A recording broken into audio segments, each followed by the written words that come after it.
creencias cristianas. Y en esas creencias cristianas, pues entonces vamos a estudiar hoy acerca de quién es Dios. La clase pasada estuvimos estudiando qué es la Biblia. Hoy vamos a ver quién es Dios. Y no solamente quién es Dios, sino también quién es Dios el Padre. Y vamos entonces a contestar esa pregunta. Les invito para que inclinemos el rostro y vamos a orar nuevamente. Querido Dios que estás en el cielo, invocamos la presencia del Espíritu Santo en esta hora para la lectura de las Escrituras. En los méritos de Jesús. Amén. ¿De qué estamos hablando cuando hablamos de un Dios? ¿De qué estamos hablando? Si yo les digo a ustedes, por ejemplo, lápiz, ¿qué viene a la mente de ustedes? ¿Qué viene a nuestra mente cuando decimos lápiz? ¿Qué viene a nuestra mente cuando decimos elefante? Enseguida tenemos una imagen del objeto de lo que estamos diciendo. Si yo digo lápiz, todo el mundo sabe que es un lápiz, un elefante, que es un elefante. Si digo aeropuerto, ya viene un concepto un poquito más amplio. Un aeropuerto puede ser pequeño, grande. Pero si yo digo, por ejemplo, amistad, ya no tenemos una imagen de un objeto, sino que ahora ya es un concepto, ¿verdad? Pero cuando viene a nuestra mente la palabra Dios, ¿qué viene a nuestra mente? O si yo digo el Espíritu Santo, ¿qué es un espíritu? Y si digo el hijo, bueno, si yo digo el hijo, pues yo sé que es un hijo, ¿verdad? Pero al hablar de Dios, ¿qué estamos hablando de Dios? Y ahora la otra pregunta es, no solamente qué viene a nuestra mente, qué es un Dios, sino cómo podemos saber qué es Dios, qué átomos lo componen. Pues vamos a ver que en las Sagradas Escrituras nos hablan sobre esto. Básicamente podemos dividir a la humanidad entera. Todos los habitantes del planeta Tierra se pueden dividir en estos tres grupos, sin estar simplificando demasiado. De todos modos, sí podemos dividir a los seres humanos en tres grupos. Los ateístas, que son aquellos que creen que no existe Dios. Los monistas y los teístas. Más o menos todas las religiones del mundo, todas las denominaciones dentro de esas religiones y todos los grupos étnicos del mundo se pueden dividir básicamente en estas tres diferentes grupos. Los ateos, los monistas y los teístas. Ahora, ¿qué es el ateo? El ateo o el ateísmo solo cree que lo que existe es materia y energía. Eso es todo lo que hay en el mundo, en el universo, materia y energía. No existe nada más. La materia no se crea, sino que se transforma. Y eso es solamente lo que existe. No existe Dios para ellos. Ellos simplemente creen que como no lo han visto, no lo han palpado, no lo han olido, pues entonces Dios no existe y no, como Dios no se les ha revelado, pues entonces ellos le echan la culpa a Dios de no revelársele a ellos y por lo tanto dicen que no tienen la culpa de no creer en Dios porque no lo han visto. Simplemente estas personas creen que solamente el mundo, el universo, está compuesto de la materia y de la energía. Nada más, no existen cosas intangibles, inmateriales. Uno de los problemas que encontramos con los ateos es que hay cosas en este mundo que son intangibles. Por ejemplo, el número 4, el número 3, el número 8. Los números son conceptos. Eso no, ¿qué átomos componen el número 3? No es que de pronto a mi esposita Melissa tiene el número 3 allá en Florida y yo aquí entonces ya no puedo contar 1, 2, 3, sino que ahora tengo que decir 1, 2, 4, 5 porque ella tiene el 3 allá. No, entonces es un concepto, es un número que es intangible, etcétera. Pero no es el tema de hoy hablar acerca de esta parte, pero el otro grupo, que es el monismo, es el que cree que Dios y el universo son uno solo. Es decir, que Dios existe y que el universo que existe hace parte de Dios y que todos somos un pedacito de Dios. Que yo recibí la energía que hace que esté vivo, la recibí de mis padres de sus padres, y luego el primer padre la recibió de Dios y por lo tanto dentro de mí está ese soplo de Dios y que soy parte de Dios, un pedacito de Dios, y que todo el universo es un todo y que todos debemos crecer para convertirnos en esa energía que nos mueve y estar en armonía cósmica con todo el universo que existe y llamar las cosas y atraerlas con la energía para que todos estemos en unísono. Ese es el monismo y todas las religiones que tienen que ver con eso. Y el otro grupo de personas que hay en este mundo que se divide en este mundo es el teísmo. El teísmo es que dice que Dios existe, pero es distinto a su creación. Está por encima de su creación, está esa parte del universo. El universo es una cosa y Dios es otra. Entonces, básicamente, en estos tres grupos está dividido la raza humana. Nosotros creemos en el teísmo, creemos que Dios es distinto de su creación, que Él creó al mundo y creó al universo y por lo tanto Él está por encima del mundo, no está limitado al universo, sino que está por fuera del universo. Entonces, dentro del teísmo, pues ahora encontramos que dentro del teísmo hay muchísimas religiones, muchísimas denominaciones que se pueden dividir básicamente en dos. Y a mí me acusan casi siempre de ser muy simplista, ¿no? De resumir todo a palabras. Pero básicamente así es como está dividido los teístas. Están en monoteístas y en politeístas. O sea, los que creen que hay un solo Dios y los que creen que hay poli, viene de muchos, polideportivo, de muchos deportes, ¿no? Politeísmo, poli, viene de muchos dioses. La palabra teísmo, teos, viene de Dios, ¿no? El griego teos significa Dios. Entonces, monoteísta, uno, un Dios, y politeístas, que son muchos dioses. Nosotros, basados en las Sagradas Escrituras, de las cuales estudiamos la vez pasada, creemos que hay un solo Dios, por lo tanto somos monistas. Entonces, dentro del teísmo estamos dentro del monoteísmo, pero en el monoteísmo los monoteístas se dividen en dos grupos, básicamente. Uno son los unitarios, que Dios es único en su ser, en su forma de ser, es uno solo, rígidamente uno, pero también están los trinitarios, los que creen que Dios es uno, pero que son tres, Padre, Hijo y Espíritu Santo, que son tres personas, pero uno solo. Entonces, como nosotros no nos debemos basar, nuestra sólida fundamento nunca debe estar basado en lo que pensamos y en lo que deducimos, sino en lo que dice las Sagradas Escrituras, pues nosotros vamos a estudiar las Sagradas Escrituras para que nos digan si hay un solo Dios o si es un solo Dios, pero que se compone de tres personas. Entonces, nosotros nosotros creemos, de acuerdo a las Sagradas Escrituras, que Dios es tres. Es una unidad en una pluralidad. Y esos son tres. Y ahora vamos a ver los textos. Entonces, es un solo Dios compuesto de tres personas llamada la Trinidad. Vamos a leer el primer versículo de hoy, que lo encontramos en Deuteronomio, es uno de los libros de Moisés, Génesis, Éxodo, Levítico, Números, Deuteronomio, el quinto libro de la Biblia, Deuteronomio, que hace parte de lo que conocemos como la ley, que en las Sagradas Escrituras, cada vez que encontramos la palabra ley, se refiere a esos 5 libros, a menos que diga los 10 mandamientos, de las tablas de piedra, que se refiere a los 10 mandamientos. Pero cuando hablamos de la ley, hablamos de esa constitución política e historia política que encontramos en los primeros 5 libros de la Biblia, en este caso, el libro de Deuteronomio, capítulo 29, versículo 29, fácil de acordarse, 29. Dice, el Señor nuestro Dios tiene secretos que nadie conoce. No se nos pedirá cuenta de ellos. Sin embargo,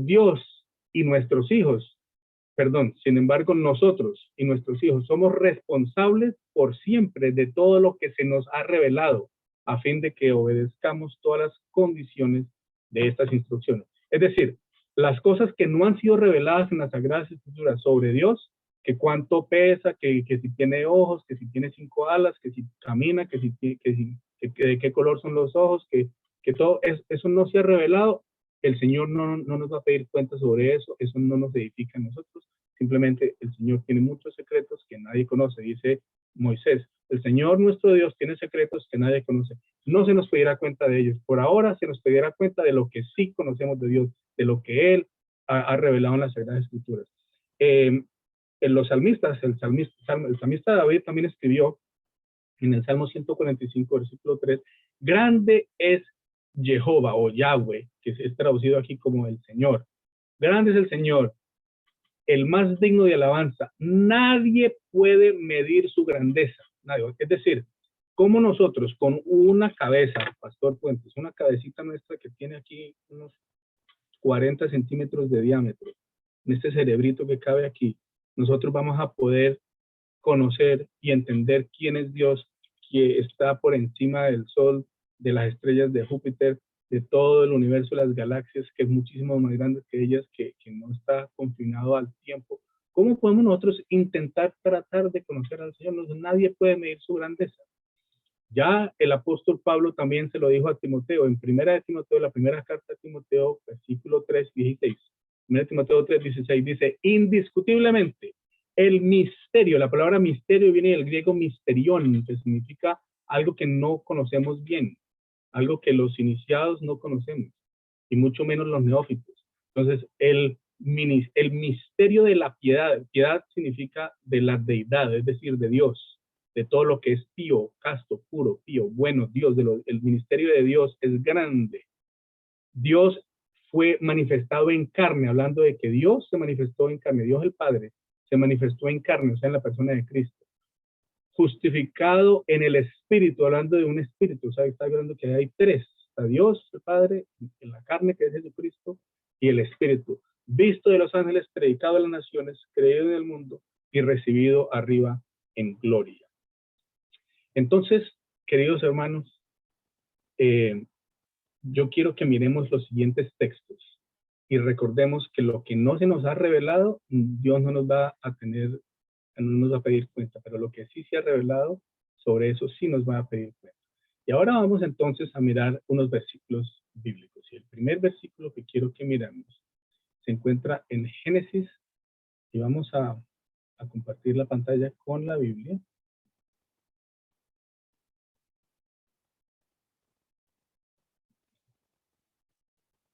Ok, entonces el primer versículo lo encontramos en Génesis capítulo 1 y versículo 26. Génesis 1, 26 y 27. Dice, bueno, si leamos desde Génesis 1.1. Génesis 1.1 dice, en el principio creó Dios los cielos y la tierra. Ahí está, la Biblia da por sentado que Dios existe. No se pone a probar si Dios existe o no, ¿no? Porque los que creen que Dios no existe, la pregunta no es si existe o no, porque nadie puede probarle a nadie que Dios existe o que no existe. Nadie lo puede probar. Ningún ser humano es capaz de meterse en la mente de otro para decirle que sí o que no y que crea o que no. Simplemente puede decirle que cree. Pero la pregunta no debe ser si Dios existe o no, sino por qué tú quieres siempre decidir que Dios no existe, o por qué tú siempre quieres decidir o pensar o elegir que Dios sí existe. Esa es la verdadera pregunta. ¿Por qué tú eliges creer que Dios sí existe? ¿O por qué tú eliges creer que Dios no existe? La respuesta es muy interesante, porque ese es lo que los ateos nunca quieren discutir, que no quieren ser responsables ni darle cuenta a nadie de sus actos. Pero ¿por qué tú quieres decidir? ¿Por qué tú sí decides que Dios existe? Porque tú quieres que haya justicia en el mundo, ¿verdad? El Génesis 1.1 dice que en el principio creó Dios los cielos y la tierra. Y ese Dios, que aquí aparece como Dios creó, ahí no dice Dios, es decir, el verbo está conjugado en el pasado, el verbo crear. Yo creo, tú crees, en pasado yo creé, tú creíste, él creó. Hablando de singular, él creó. En el principio creó Dios los cielos y la tierra. Ahí no dice crearon los cielos y la tierra, sino en el principio Dios creó los cielos y la tierra. Pero en ese mismo capítulo, en el versículo 26, entonces dijo Dios, y ahora viene el verbo, hagamos en plural, dando a entender que Dios no es uno solo, sino es plural. Hagamos al hombre a nuestra imagen conforme a nuestra semejanza. Y luego dice el versículo 27, y creó Dios al hombre a su imagen. A imagen de Dios lo creó, varón y hembra los creó. A ver, un momentito. Dios dice que creó al hombre. Ahora, ¿cómo es el hombre? Aquí en el versículo 27, Dios creó al hombre, singular. Pero ¿cómo es el hombre? Es varón y hembra, o sea, los dos, varón y hembra. Y luego, claramente en el versículo 2, el versículo 24 del capítulo 2, del mismo relato de la creación, dice Dios, por tanto dejará el hombre a su padre y a su madre. Está hablando aquí de un papá y una mamá, son dos, que crearon a un hijo. El hombre dejará al padre y a su madre, y se unirá a su mujer, y ahora ellos dos, el hombre y su mujer, llegarán a ser una sola carne. Una sola carne. Una de las dimensiones de la imagen de Dios en el hombre es que Dios es una unidad, pero es plural. Dice, hagamos al hombre. Y el ser humano es uno solo, pero se une a su mujer y tiene hijos, y ahora es una sola familia. Es una de las dimensiones de la imagen de Dios en el hombre. Qué bonito, ¿no? Pero vamos ahora a Deuteronomio, capítulo 6, versículo 4, que dice, oye Israel, Jehová nuestro Dios, Jehová uno es. ¿Cuántos dioses hay? Hay un solo Dios. Sin embargo, se nos están mostrando en todo el Antiguo Testamento y en el Nuevo, se nos muestra que hay muchísimos elementos que nos dan a entender que Dios es plural. En Isaías, capítulo 6 y versículo 8, dice: después oí que el Señor preguntaba, y la palabra Señor aquí es Elohim, que significa Dios o Jehová. Después oí que el Señor preguntaba: ¿a quién enviaré como mensajero a este pueblo? ¿Quién irá por nosotros o quién nos representará? Dios está hablando y dice: ¿a quién vamos a mandar a que nos represente? Nos, plural. Y Isaías le dijo: aquí estoy yo, le dije, envíame a mí. Ahí hay una noción de que Dios es plural.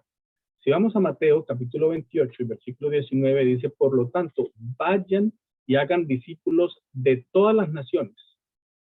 Y dice: bautícelos en el nombre del Padre, del Hijo y del Espíritu Santo. Ahí está hablando Jesús, le está diciendo a sus discípulos, le está diciendo que bauticen en todas las naciones a los que crean, los bauticen en el nombre del Padre, en nombre del Hijo y del Espíritu Santo. Entonces nos está aquí hablando ahora en el Nuevo Testamento que hay tres.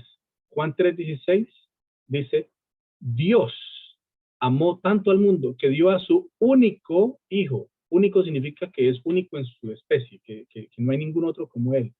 A su único hijo, para que todo aquel que en él crea no se pierda, sino que tenga vida eterna. Entonces aquí estamos hablando de Dios, el Padre y el Hijo. O sea, aquí ya no es uno solo, ¿verdad?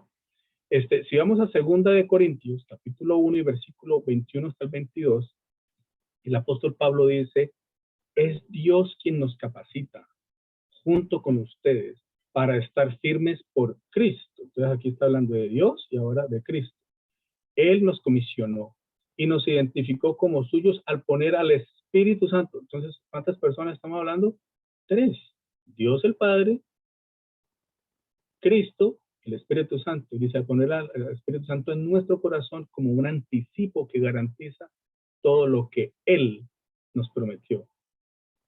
Lo que Él nos prometió. ¿Y quién nos prometió? Cristo nos prometió, ¿verdad? Y luego entonces, en 2 Corintios capítulo 13, versículo 14, en la despedida que Pablo le está dando en ese momento, ahí en esa carta que está escribiendo, dice que la gracia del Señor Jesucristo, la gracia significa el regalo de la vida que Dios nos dio, el regalo del Señor. Gracia viene de gratis, de gracia, de regalo. La gracia que el Señor Jesucristo, el amor de Dios, el Padre, y la comunión del Espíritu Santo sean con todos ustedes. Es decir, nuestros profetas, nuestros apóstoles, comprendían que Dios era uno solo, pero se componía de tres personas. Así como mi mamá para mí es mi mamá, pero para mi papá no es la mamá, es la esposa. Pero para mis hijos no es ni la mamá ni la esposa, es la abuela. Es más, para mis abuelos, mi mamá es la hija. Es una sola persona. Pero para unos es la esposa, para otros es la hija, para otros es la mamá, para otros es la abuela, para otros es la bisabuela, y para otros es la vecina o la amiga, o la cuñada. Es decir, es una sola persona, pero tiene funciones diferentes. Ahora, el asunto es que nosotros como humanos no podemos comprender cómo una sola persona puede dividirse en tres al mismo tiempo. Pero eso, Dios no nos va a pedir cuenta de eso, sino nos va a pedir desde que Él nos está diciendo que es un solo Dios, una sola unidad, que en esa unidad hay una pluralidad y que cada persona de la Trinidad tiene su función. Ay, qué interesante. El Señor Jesucristo es la gracia que nos da la vida, la gracia que nos volvió a dar la vida eterna. Dios el Padre es el que nos ama, el que da el amor a todos, porque Dios es amor. Y el Espíritu Santo el que hace que estemos en comunión, que nosotros vamos a tener una relación con Dios el Padre y con el Hijo, a quien Él envió a salvarnos. Entonces, cada uno tiene sus funciones. En Efesios capítulo 4, versículo 4 hasta el 6, dice: pues hay un solo cuerpo y un solo espíritu, tal como ustedes fueron llamados a una misma esperanza gloriosa para el futuro. Hay un solo Señor, aquí se refiere a nuestro Señor Jesucristo, una sola fe, un solo bautismo en Cristo Jesús, un solo Dios y Padre de todos, a quien está sobre todos, en todos vive y por medio de todos. Entonces aquí en el versículo 4 dice un solo espíritu, en versículo 5 dice un solo Señor, nuestro Señor Jesucristo, y en el versículo 6 dice un solo Dios y Padre de todos, hablando de tres personas. Y en Primera de Pedro, capítulo 1 y versículo 2, en la Nueva Traducción Viviente dice, Dios Padre los conocía y los eligió desde hace mucho tiempo, y su Espíritu los ha hecho santos, Espíritu de Dios, ¿verdad? Espíritu en mayúscula. Como resultado, ustedes lo obedecieron y fueron limpiados por la sangre de Jesucristo. Estamos hablando de tres. Lástima que no tenemos todo el tiempo, ¿verdad? En este momento y en este foro, ya son las 8:49, para poder hablar de todos esos pasajes que se conocen como pasajes triáficos, o que comprenden de los tres personas, el Padre, el Hijo y el Espíritu Santo. En el Antiguo Testamento hay unas historias espectaculares, por ejemplo, cuando el Señor bajó a quemar a Sodoma y Gomorra, como dice el versículo, dice, Jehová Dios se paró en la montaña e hizo descender fuego de Jehová Dios del cielo. O sea, Jehová Dios aquí pisando en la tierra hizo descender fuego de Jehová del cielo. En Isaías hay versículos donde nos hablan que la visión que tuvo Isaías de Dios el Padre, del trono de Dios, que los ángeles cantaban santo, santo, santo, tres veces santo. No decían santo o santo, santo, sino santo, santo, santo. ¿Por qué tres veces? ¿Ya? Y igual en el Apocalipsis también, cuando se nos habla, pero no tenemos el tiempo, ¿verdad? Nos hablan de que dice santo, santo, santo. La bendición de Jehová que escribe Moisés, dice, Jehová te bendiga y te guarde, Jehová haga resplandecer su rostro sobre ti, y Jehová te llene de misericordia y bondad. ¿Por qué tres? Tres bendiciones de Jehová, porque se nos muestra claramente, de acuerdo a todas las escrituras, que Jehová está compuesto por tres personas. Tres personas. Y entonces ahora, yo quiero que volvamos otra vez al PowerPoint, pero antes, permítame un minutito, yo busco otra vez aquí. Ahora sí. Aquí lo tenemos y vamos a compartir entonces la siguiente diapositiva. Entonces, hablando acerca de Dios, existe las palabras de Dios y las palabras acerca de las palabras de Dios. ¿Sí me hago entender del concepto? Las palabras de Dios y las palabras acerca de las palabras de Dios. ¿Qué es lo que estoy tratando de decir? La palabra de Dios es lo que Dios dijo, lo que Dios reveló y lo que está escrito en las Sagradas Escrituras, palabras de Dios. Pero también hay palabras acerca de las palabras de Dios. Ahora, no hay nada malo con las palabras acerca de las palabras de Dios. ¿Cuáles son las palabras acerca de las palabras de Dios? Lo que yo estoy haciendo en este momento, yo estoy diciendo palabras acerca de las palabras de Dios. Entonces, ¿pero qué es lo que tiene la preeminencia? ¿Qué es lo más importante? Las palabras de Dios. Las palabras acerca de las palabras de Dios también puede ser importante siempre y cuando estén en armonía con las palabras de Dios. ¿Estamos o no estamos? Entonces nosotros, ¿no?, como iglesia y nosotros como cristianos, nunca deberíamos tomar nuestras creencias, nuestras doctrinas de personas que hablan sobre Dios, sino debemos tomarlas de la palabra del Señor, es decir, de las Sagradas Escrituras. Sí, está bien que algunos pastores nos ayuden, está bien leer a algunos otros autores, pero cuando esas palabras sobre las palabras de Dios están en desacuerdo con lo que dice la palabra del Señor, entonces ya sabemos que ahí hay un error y esas doctrinas de pronto están mezcladas con la mentira.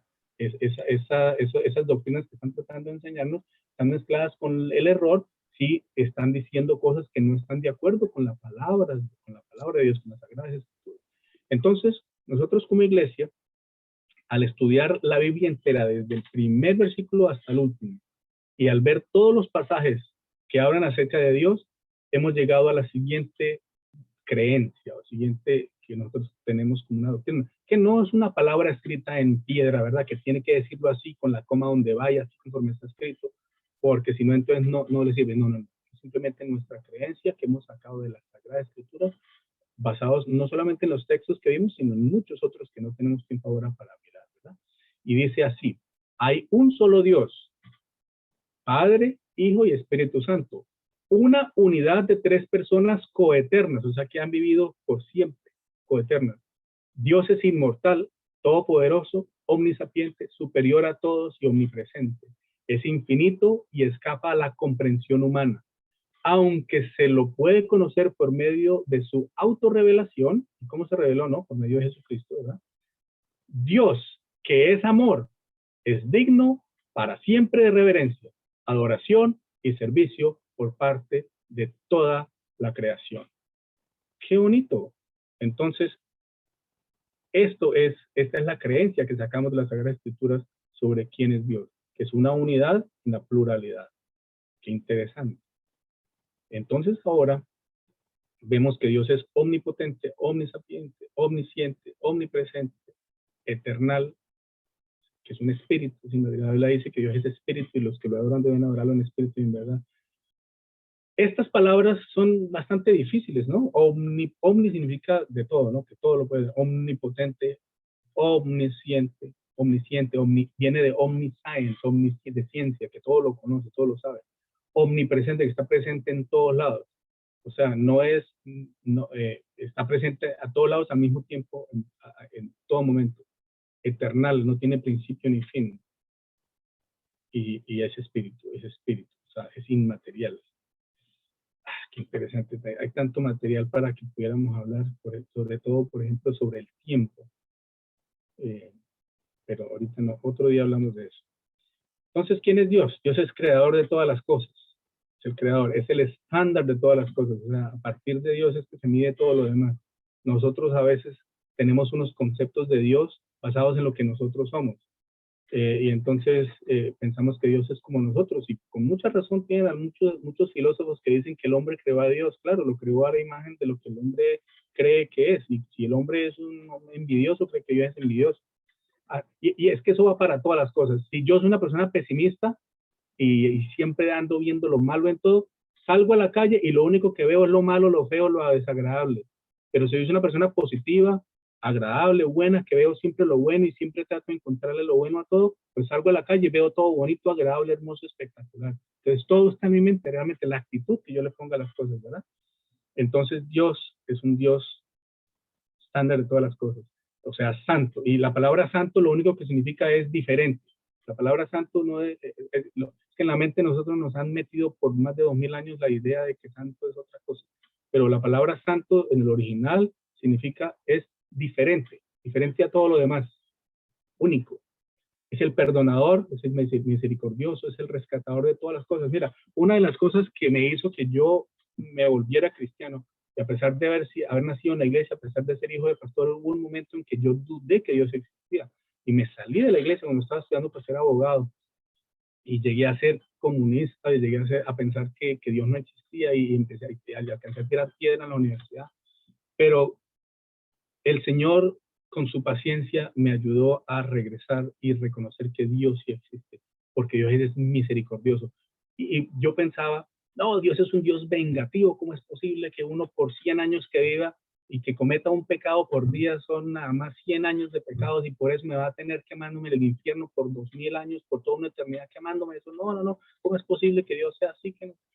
Y un hermanito de apellido Garzón, por allá de Bogotá, Humercindo Garzón creo que se llama, era por allá de cerca del aeropuerto en Bogotá, y él me dijo, mira, Dios amó tanto al mundo que dio a su único hijo, para que todo aquel que en él crea no se pierda, sino que tenga vida eterna. Y luego me habló de Pedro cuando dijo, no creas que Dios se demora en venir, como algunos creen que lo tienen por tardanza, sino que Él es misericordioso y no quiere que ninguno perezca, sino que todos procedan al arrepentimiento, que es un Dios de amor. Y con esos dos versículos me desbarató todo el argumento con mucha paciencia, con mucho amor, con mucho cariño.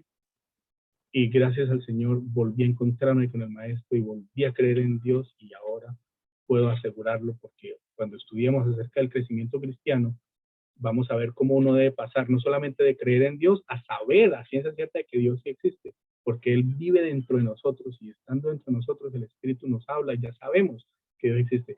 Por ahora, los que no han sido bautizados por el Espíritu Santo solamente lo que pueden hacer es creer que Dios existe. Pero cuando ellos hacen de creer a saber, o sea, es decir, cuando sean bautizados por el Espíritu Santo, mis hermanos, les cuento, la vida cambia de uno, porque uno ya sabe que Dios existe, no solamente cree, sino ahora sabe. Y Dios es el rescatador de todas las cosas, es nuestro Salvador. Entonces, ¿quién es Dios? Creador, el Santo, misericordioso, el Salvador. Pero ¿quién es Dios el Padre? Y ahora vamos a irnos a otra serie de textos rapidito para terminar. Porque no solamente es Dios, que es Padre, Hijo y Espíritu Santo, sino que también vamos a hablar acerca del Padre. el Padre. Y entonces aquí encontramos unos versículos que nos habla en Génesis 1:1, por ejemplo, que dice, en el principio Dios creó los cielos y la tierra. Vemos en Deuteronomio 4:35 que dice que Él te mostró esas cosas para que supieras que el Señor es Dios y que no hay ningún otro, Dios el Padre. Juan 3:16 dice que Dios amó tanto al mundo que dio a su Hijo único, Dios el Padre. Nos ama tanto que Él se hizo carne, Dios se hizo carne y vino a vivir entre nosotros. Juan capítulo 14, versículo 9, Jesús respondió que le estaban preguntando, ¿no? Y él,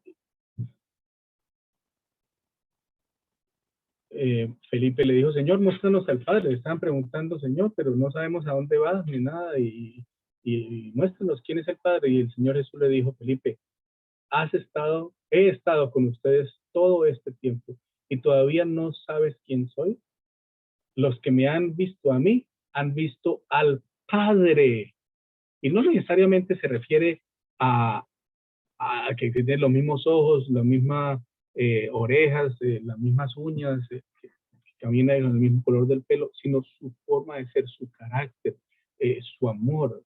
Entonces, los que me han visto a mí han visto al Padre. Entonces, ¿cómo me pides que les muestre al Padre? En 1 Corintios capítulo 15, versículo 28, dice el apóstol Pablo, entonces cuando todas las cosas estén bajo su autoridad, el Hijo se pondrá a sí mismo bajo la autoridad de Dios, Dios el Padre, para que Dios, quien le dio a su Hijo la autoridad sobre todas las cosas, sea completamente supremo sobre todas las cosas en todas partes. Estamos hablando de Dios el Padre, que es un Dios de amor, que dice, no soy yo, es Jesucristo. Jesucristo dice, no, no soy yo, escuchen al Espíritu Santo. Esa humildad que hay en la Trinidad, la Santa Trinidad. El Padre dice, no, no soy yo, es Jesús que hizo todo, es el que fue a rescatarnos. Y Jesús dice, no, es Dios el Padre. Yo no hablo de mí, hablo de Dios, que Él fue el que me dijo que venía. Y luego el Señor Jesucristo dice, pero no, es a través del Espíritu Santo que ustedes van a conocer. El Espíritu Santo dice, no, yo les traduzco ante el Padre, pero realmente es el Padre. Entonces ahí hay algo muy interesante que podemos observar cómo Dios es un Dios de amor. Y vamos a 1 Timoteo capítulo 1, versículo 17, donde está hablándole Pablo a Timoteo, dice que todo el honor y toda la gloria sean para Dios por siempre y para siempre. Él es el Rey eterno, el invisible que nunca muere, solamente Él es Dios. Amén. Nunca muere. Primera de Juan 4:8 tiene el versículo reina. Este es el versículo más bonito de todos porque nos habla de qué es Dios, no quién es Dios, sino qué es Dios. Dice, pero el que no ama no conoce a Dios porque Dios es amor. ¿Cómo así que Dios es amor? Dios es amor. ¿Cómo es eso de que Dios es amor? Pues fíjate, el pastor Ty Gibson tiene un pensamiento muy interesante y quiero compartirlo con ustedes en este momento. El pensamiento del pastor Ty Gibson habla acerca del amor de Dios. Y es algo tan bonito, tan interesante. Permítame un minutito.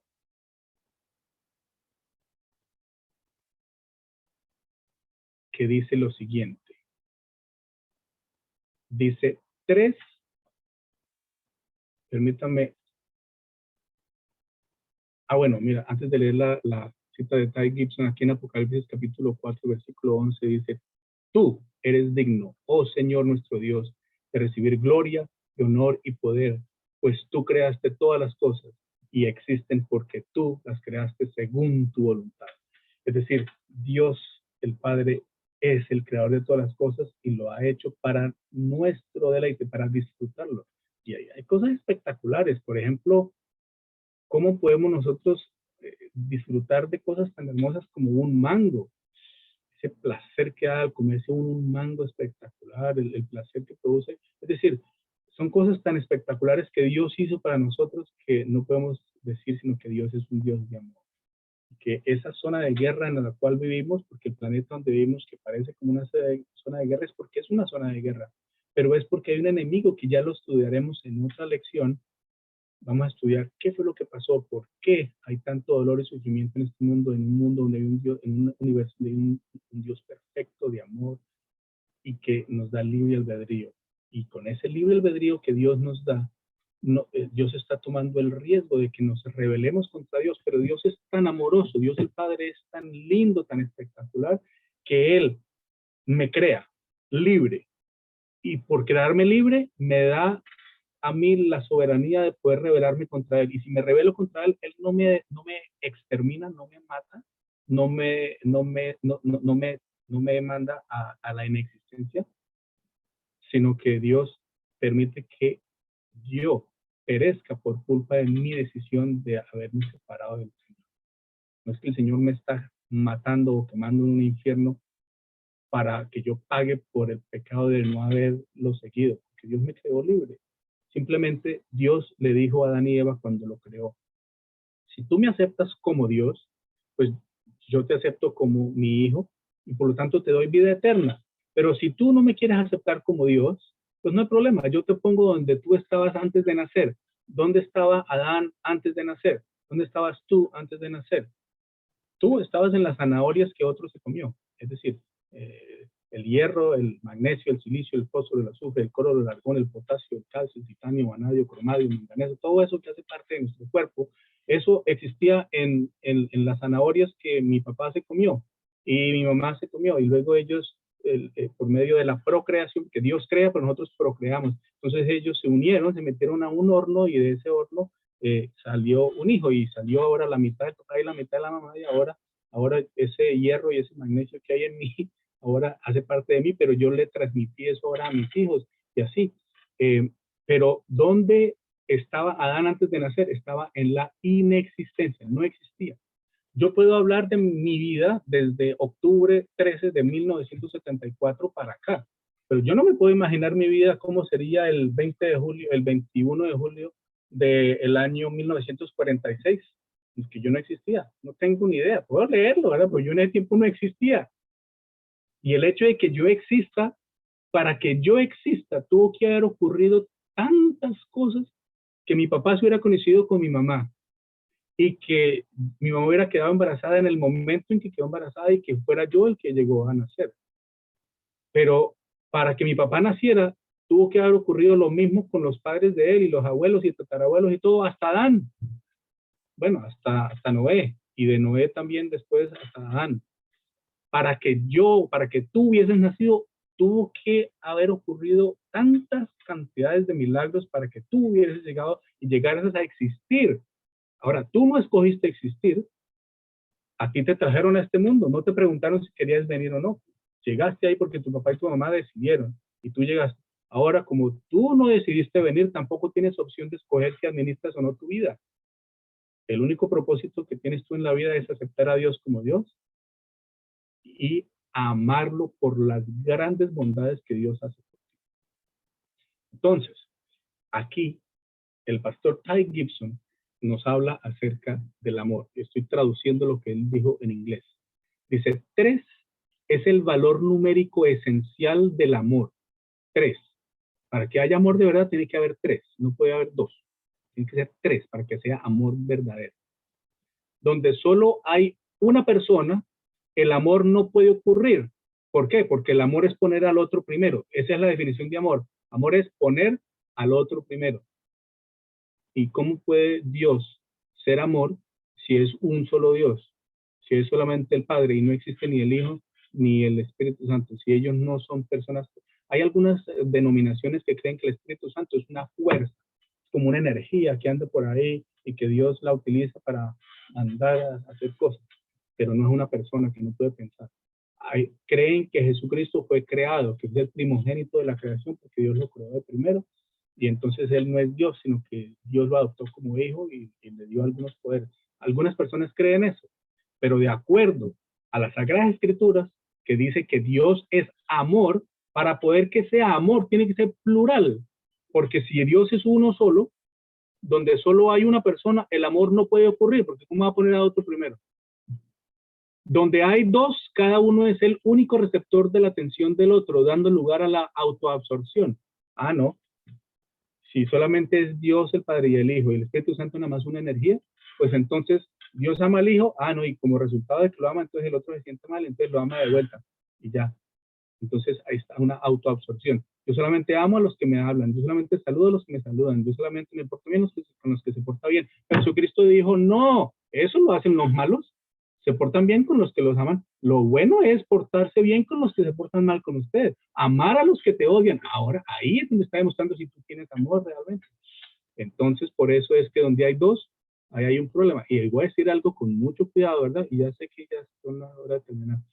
Con mucho cuidado voy a decir lo siguiente, las parejas casadas que no tienen hijos, que solamente son el esposo y la esposa, no todas, ¿no? No estoy hablando de todas, pero la tendencia es de que estas parejas que son solas se aman tanto el uno al otro que como que no comparten no comparten ese amor con otros.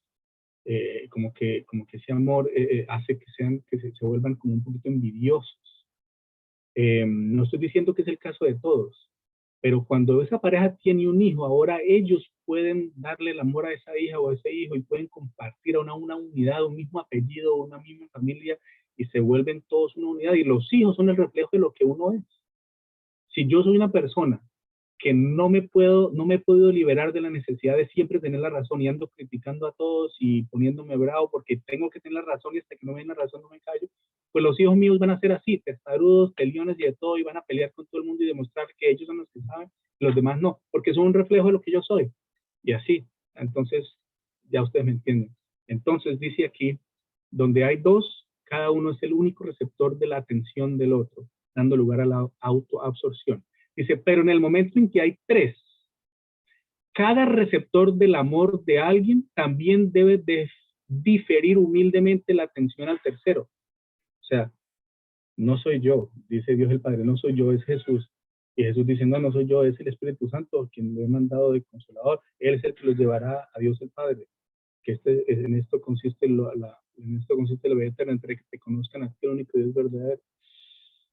Entonces, dice aquí, en el momento en que hay tres, cada receptor del amor de alguien también debe de diferir humildemente la atención al tercero, y cada uno es el tercero de los otros dos. El desinterés puro ahora puede ocurrir en virtud del hecho de que cada uno debe amar y ser amado con un interés exclusivo y dividido. Es decir, yo amo a Dios el Padre, pero a mí me ama muchísimo el Espíritu Santo.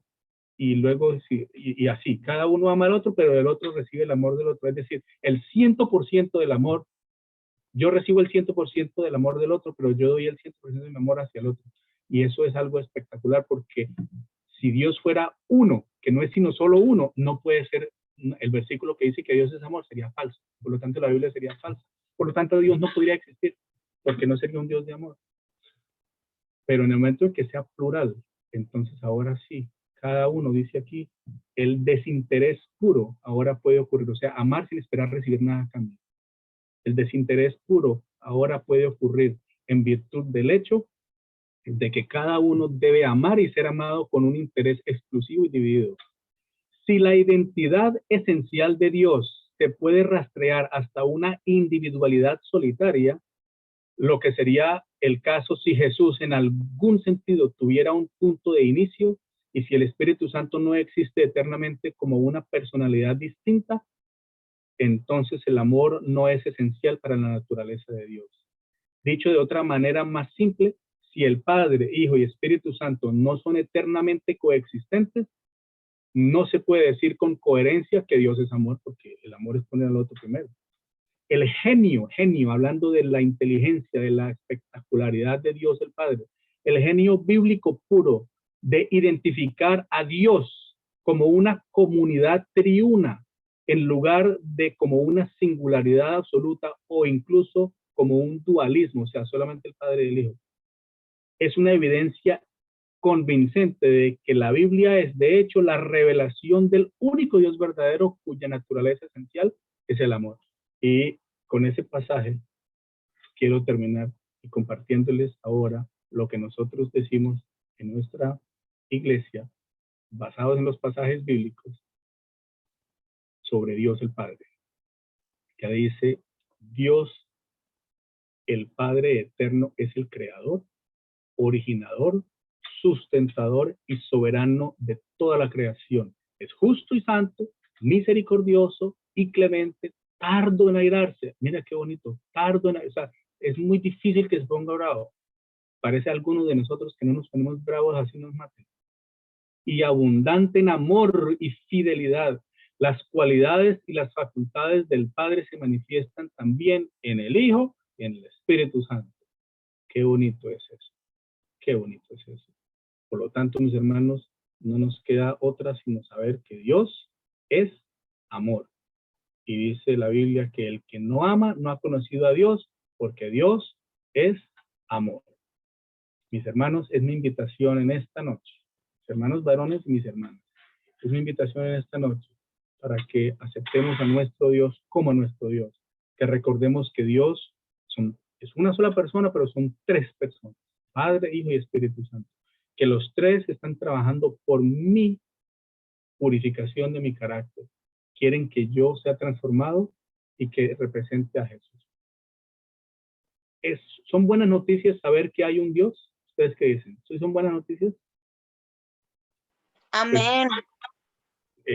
Son buenas noticias saber que hay un Dios, pero depende, ¿no? Depende qué tipo de Dios. Si es un Dios como el que la cultura popular piensa, un Dios vengativo, un Dios que quema a la gente en el infierno por todos los siglos, si es un Dios que es celoso y que castiga la rebeldía de los demás y todo, si es un Dios de esos, yo no quiero que Dios exista. Pero si es un Dios como Jesús, que nos mostró que no hay amor más grande que uno de su vida por sus amigos, que nos llamó sus amigos, si las noticias son de que Dios es como Jesús, pues son muy buenas noticias, como dijo la hermana, ¿quién fue? Hermana Nancy, que dijo amén. Así es, son muy buenas noticias saber que Dios existe. Si es un Dios como el que las Sagradas Escrituras presentan, un Dios de amor y de paz y de tranquilidad. Si tú algún momento en tu vida quieres rechazar a Dios, rechaza a Dios por lo que Dios es. Un Dios de amor que quiere lo mejor para ti, que da absoluta libertad. Pero no lo rechaces por la caricatura que te han hecho creer de lo que Dios es. Porque Dios no es así como esa gente piensa. Ese Dios que pintan la cultura popular, un Dios vengativo, que castiga y que el que peca y reza empata, ese Dios no existe. Ese Dios no existe. Yo soy ateo frente a un Dios de esos, porque Dios no existe. El Dios que yo creo que sí existe es un Dios de amor, que quiere lo mejor para mí y que está haciendo todo lo que puede para que yo acepte el regalo de la salvación, que fue enviando a su Hijo Jesucristo para que yo pueda tener vida eterna nada más sin creer, ¿no? Ni siquiera, y es que el versículo de Juan 3:16 dice para que todo aquel que en él crea, ahí no dice para todo aquel que guarde el sábado, para todo aquel que guarde la ley, ahí no dice para todo aquel que se vista decentemente, ahí dice para todo aquel que crea en Jesús.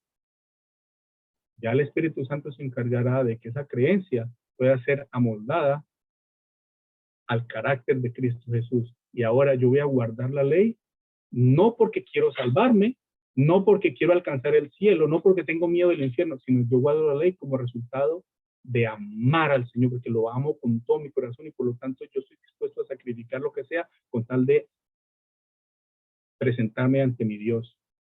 Cuando yo estoy enamorado de mi esposa, o cuando tú estás enamorada de tu esposo, tú te sacrificas incluso lo que tú quieres con tal de agradar a tu esposo, porque lo amas por amor a lo que significa ese amor, a lo que significa esa persona que te cuida, que te protege, que te respeta, que te ama. Tú no lo haces nada más que para que por favor la lleve de compras, no lo haces para que te compre un nuevo carro o para que te tenga el mejor vestido, no es por interés. Nosotros debemos amar a Dios no porque tengamos miedo del infierno, no porque tengamos ganas de ir a caminar en un mar de oro y en calles de oro de cristal y piedra y casas con puertas de piedras preciosas. Ese no debe ser la motivación. La motivación que hace que yo ame a Dios, que hace que yo devuelva un diezmo, que hace que yo guarde un día especial para Él. Esa motivación debe ser el amor que yo tengo por ese Dios tan infinito, tan bonito, tan espectacular, que siendo el creador del universo entero, que nada más con mirarme puede destruirme y no lo hace, ese Dios se hace amigo mío y quiere tener una relación personal conmigo. Eso es tan espectacular que yo me entrego al Señor de todo corazón, a ojos cerrados, porque conozco que es un Dios de amor y paz. ¿Cuántos de ustedes quieren decir en esta hora, yo quiero aceptar a Dios como Dios, especialmente a Dios el Padre, por ese amor que tiene, que nos da no solamente al Hijo, sino al Espíritu Santo, para que pueda traducir nuestros pensamientos y hablar con Dios y comunicarnos con Dios como si fuera nuestro amigo? ¿Quieren decirles al Señor en esta hora? Amén. Dios les bendiga. Entonces ahora, hermana Olga, por favor, si ustedes tienen preguntas, estamos ahora listos para la sesión de preguntas. He dicho. Amén. Dios les bendiga. Gracias, pastor. Gracias. Dios es maravilloso cuando nos permite reafirmar, recordar o aprender esta gran verdad. Tenemos un Dios que es todo amor. Y es el momento para que si quieren abrir sus cámaras, micrófonos, por favor, compartir si hay alguna pregunta que quieran hacer. Con la dirección de Dios esperamos que el pastor pueda compartir. O simplemente si quieren agradecer. Voy a detener la grabación en este momento y ustedes quedan invitados para que abran sus cámaras, micrófonos,